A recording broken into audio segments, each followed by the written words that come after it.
প্রবাসী ভাই বোনদের কাছে বিনয়ের সাথে আবারও করজোড়ে অনুরোধ করতে চাই, এই মিথ্যা গুজবে আপনারা কান দিবেন না। আমাদের দেশের সম্পদ, আমাদের সরকারের যত অবকাঠামো, এগুলো কিন্তু আপনাদের রেমিটেন্সের পয়সা, দেশের কৃষক, শ্রমিক, ব্যবসায়ী সকলের ট্যাক্সের পয়সা দিয়ে তৈরি। আমরা আগামীকাল সকাল 9টায় মোবাইল নেটওয়ার্ক অপারেটরদের সাথে বৈঠক দিয়েছি। সেই বৈঠকে আলোচনা সাপেক্ষে আমরা যত দ্রুত সম্ভব আমরা চেষ্টা করছি আগামীকাল পরশুর মধ্যেই তাদের সাথে আলোচনা করে আমরা মোবাইল ব্রডব্যান্ডটাও 4G নেটওয়ার্কটাও আমরা উন্মুক্ত করে দেব। কারণ এখানে সরকার একা পারে না, এটাও কিন্তু আমরা একটু ব্যাখ্যা দিতে চাই। আপনারা গতকালকে দেখেছেন অলিম্পিক শুরু হওয়ার আগেই প্যারিসে উচ্চ গতির ট্রেন স্টেশনে হামলা হয়েছে, সেখানে সাইবার হামলা হয়েছে। গত সপ্তাহে আপনারা জেনেছেন যখন আমাদের এখানে ইন্টারনেট বন্ধ হয়ে গেল, তখন সিভিল এভিয়েশনের আন্তর্জাতিক ফ্লাইট অপারেশনের জন্য যখন তারা আমাদের কাছে জরুরি সহযোগিতা চাইল, আমরা কিন্তু দ্রুত চেষ্টা করলাম একদিনের মধ্যে প্রথমে এয়ারপোর্টে কানেক্টিভিটিটা নিশ্চিত করতে, এবং তারপরে ধারাবাহিকভাবে কিন্তু আমরা জরুরি যে port, sea port, airport, banking, এগুলো কিন্তু আমরা 3 দিনও বন্ধ রাখিনি। আমরা ঠিক পরের দিনই আমরা যখন যেটুকু পেরেছি আমরা কিন্তু অপারেশন করেছি। কারণ আমাদের 2টো সাবমেরিন কেবল, কুয়াকাটাটা আমরা অন রাখতে পেরেছিলাম, সেখান থেকে যতটুকু পেরেছি আমরা দিয়েছি। 3 দিন কিন্তু পুরো ইন্টারনেট শাটডাউন হয়নি, আমরা শাটডাউন করিনি। ইন্টারনেট বন্ধ হয়ে গিয়েছিল অধিকাংশ জায়গায় যখন এই ডেটা সেন্টার 3টা নন ফাংশনাল হয়েছে, একটা ডেটা সেন্টার পুড়িয়ে দিয়েছে এবং শত শত কিলোমিটার ফাইবার অপটিক্যাল কেবল পুড়িয়ে দিয়েছে। আমি আইএসপিএবি সভাপতির সাথে কথা বললাম, এমদাদ ভাই আমাকে বললেন তাদের তার, সুইচ, ইকুইপমেন্ট, অবকাঠামোর যে ক্ষতি হয়েছে সেটা, এবং আমাদের প্রায় 17টা ডাকঘর এবং বিটিসিএল টেলিটকের যে অবকাঠামো ক্ষতি, সব মিলিয়ে প্রায় আমাদের শুধু টেলিকম সেক্টরে আমাদের 500 কোটি টাকার ওপরে আমাদের ফিজিক্যাল ড্যামেজ হয়েছে। আর যদি এটা আমি বিজনেস ইম্প্যাক্ট ধরি, যে তাদের যে বিলিং বা অন্যান্য যেগুলো পাওনা এবং যেগুলো ক্ষতি হয়েছে, সেটা আরো 500 কোটি টাকা ছাড়িয়ে যাবে। অর্থাৎ আমাদের ডাক, টেলিযোগাযোগ এবং আইটি সেক্টরে কিন্তু 1000 কোটি টাকার উপরে ক্ষতি। তারপরে এটার যদি ইনডাইরেক্ট ইম্প্যাক্ট ধরি, গতকালকে আমি একটা সংবাদ মাধ্যমে দেখছিলাম আমার পাবনার একটা ডেইরি ফার্ম, সে তার অনলাইনে যে তার দুধ বিক্রি করে সেটাও কিন্তু ব্যাহত হয়েছে, তার দুধ ফেলে দিতে হয়েছে। সে এখন ইন্টারনেট ছাড়া তার ব্যবসা কার্যক্রম চলতে পারছে না।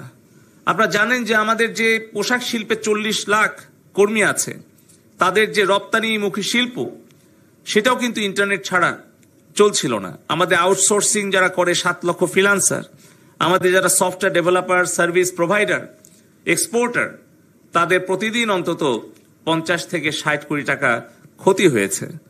এর পাশাপাশি আপনারা জানেন যে আমাদের প্রবাসী ভাই বোনেরা আছে 1 কোটির উপরে। আমরা দেখছি যে তারা যখন ব্যর্থ হয়েছে এই অপপ্রচার, গুজব ছড়িয়ে লাশের রাজনীতি করে সরকারকে তারা বিব্রত করতে চেয়েছে, একদিকে তারা আমাদের জনগণের সম্পদের ক্ষতি করেছে, অপরদিকে আমাদের এই 5 কোটি ছাত্রছাত্রীর হৃদয়ের মধ্যে একটা গভীর ক্ষত তৈরি করেছে। তারা যে গভীর ষড়যন্ত্র করেছে, সেই ষড়যন্ত্রের অংশ হিসেবেই কিন্তু তারা এই বৃহস্পতিবার বিকাল থেকে এই হত্যাযজ্ঞ, অগ্নিসংযোগ শুরু করেছে। একটা জায়গায় যদি 10,000 ছাত্রছাত্রী থাকে, তাদের সেই শান্তিপূর্ণ আন্দোলনকে 10 জন সন্ত্রাসী, 20 জন খুনি, তারা কিন্তু ঢুকে এই হত্যাযজ্ঞ চালিয়েছে, পুলিশকে আক্রমণ করেছে, আমাদের বিভিন্ন স্থাপনায় হামলা করে জনগণের সম্পদের ক্ষতি করেছে। আর আমাদের সরকারের সাথে সাধারণ ছাত্রছাত্রীদের একটা দূরত্ব তৈরি করার জন্য তারা বিভিন্ন মিথ্যা গুজব ছড়িয়ে, কেউ বলছে 300 জন মারা গেছে, কেউ বলছে 1000 জন মারা গেছে, দেশে বিদেশে এই ধরনের মিথ্যা অপপ্রচার করে আমাদের সাধারণ ছাত্রছাত্রী সন্তানদের হৃদয়ের মধ্যে একটা গভীর ক্ষত তৈরি করছে।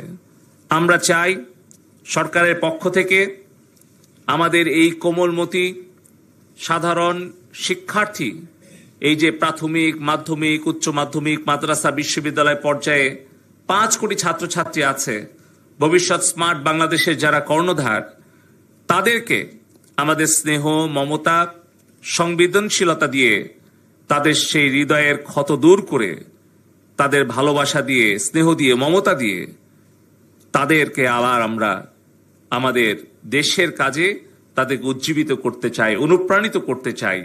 যে দূরত্বটা পরিকল্পিতভাবে কিছু ষড়যন্ত্রকারী তৈরি করেছে, এটি আমরা দূর করতে চাই।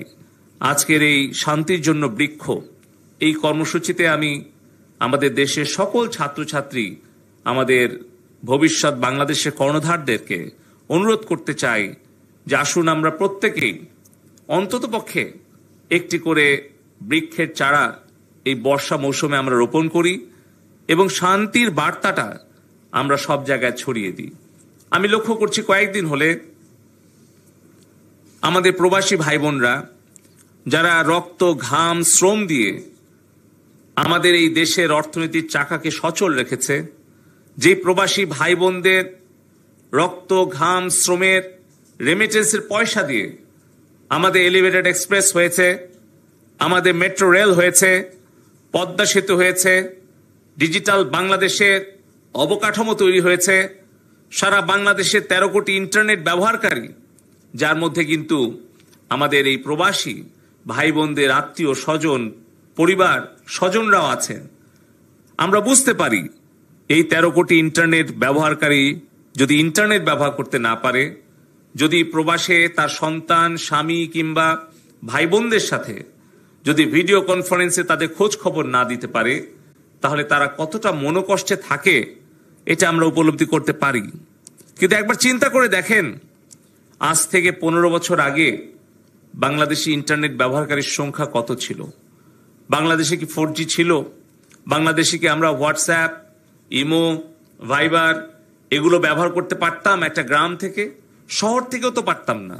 ঢাকা শহর থেকেও তো আমরা ভিডিও কনফারেন্সে সৌদি আরব, দুবাই, ইউরোপ, আমেরিকা, অস্ট্রেলিয়া কথা বলতে পারতাম না।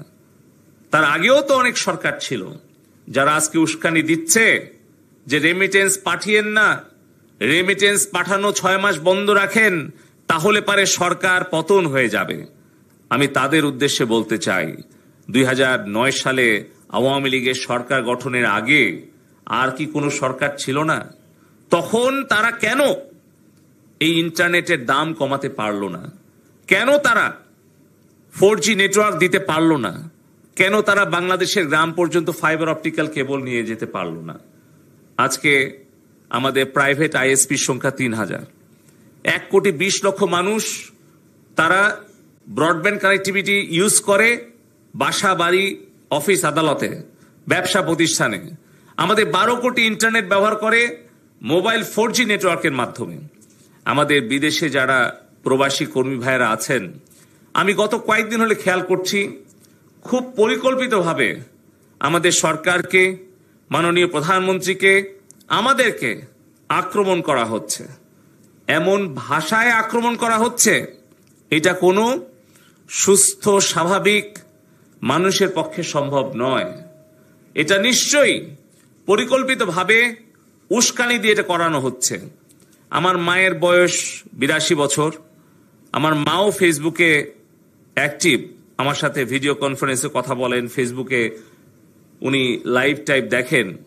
আমি চিন্তা করি যে এই ধরনের ভাষা যদি ফেসবুক রিলস কিংবা টিকটক অথবা ইউটিউব শর্টসে আমার মা যেরকম দেখে কষ্ট পাচ্ছে, যিনি গালিটা দিচ্ছেন তার মা, তার সন্তান, তার স্ত্রী, তার বোন, সে কি এটা ভালোভাবে নিচ্ছে? আমি তাই আমাদের সকল প্রবাসী ভাই বোনদের কাছে বিনয়ের সাথে আবারও করজোড়ে অনুরোধ করতে চাই, এই মিথ্যা গুজবে আপনারা কান দিবেন না। আমাদের দেশের সম্পদ, আমাদের সরকারের যত অবকাঠামো, এগুলো কিন্তু আপনাদের রেমিটেন্সের পয়সা, দেশের কৃষক, শ্রমিক, ব্যবসায়ী সকলের ট্যাক্সের পয়সা দিয়ে তৈরি।